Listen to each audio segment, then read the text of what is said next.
Good morning. Today's my lecture topic is Foundry. This is coming under the basic civil and mechanical engineering.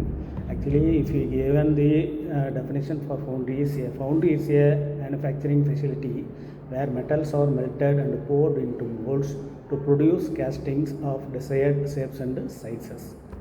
The raw materials, the main materials used in foundries are metals like cast iron, steel, aluminum or bronze, and molding materials such as sand, clay and binders. Next one is pattern making. Patterns are replicas of the final casting used to create the cavity in the mold.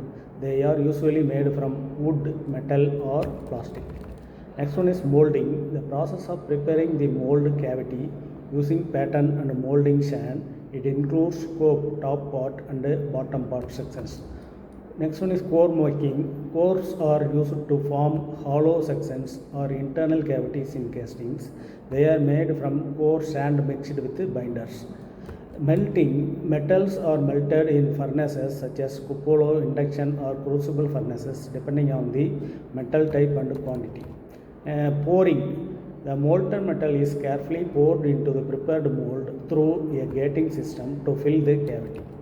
Solidification and cooling. The molten metal cools and solidifies inside the mold, taking the shape of the cavity.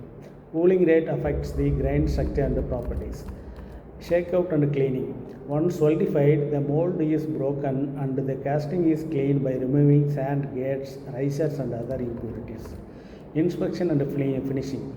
The final castings are checked for defects, dimensions and surface finish.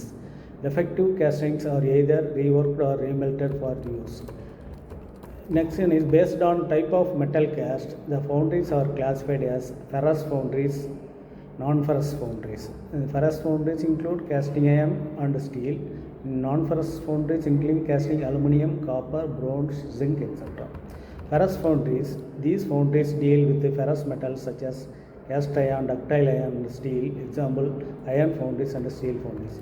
In non-ferrous foundries, these handle non-ferrous metals like aluminum, brass, bronze and magnesium, which are lighter and corrosion resistant.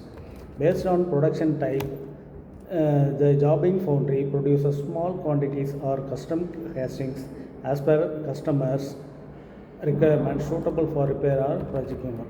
Production foundry produces standard casting in medium or large quantities, common in automotive and machinery industries. Based on molding process, it is further classified into sand foundries, permanent mold foundries and die casting foundries. Sand foundry, the most common type, uses sand as the mold material suitable for large and complex shapes. In die casting foundry, uses metal molds and applies pressure to inject molten metal, ideal for mass production of small precise components.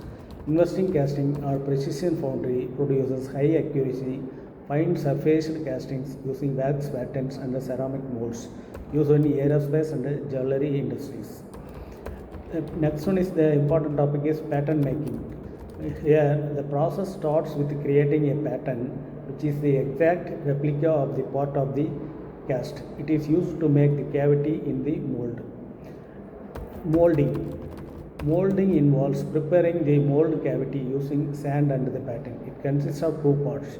It is top and bottom. In core making, when the casting requires hollow sections or internal cavities, cores are made separately and placed inside the mold.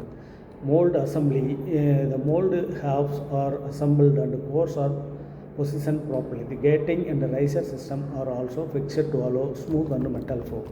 Melting of metal. The required metal or alloy is melted in furnaces such as cupola, induction or crucible furnace depending on the material. Pouring. The molten metal is poured into the mold cavity through the gating system carefully to avoid turbulence and defects. Next one is solidification and cooling. The molten metal cools the solidifies in the mold, taking the desired shape of the pattern. Cooling rate affects the strength and the grain structure. Next one is cleaning and fitting. The casting is cleaned by removing excess sand, runners, risers and surface impurities. Curing and polishing may be done for smoothing. Next one is inspection and testing. The final casting is checked for dimensional accuracy, surface quality and internal defects using methods like visual inspection, ultrasonic testing or radiography. By giving final inspection, we are manufacturing the required mold. Thank you.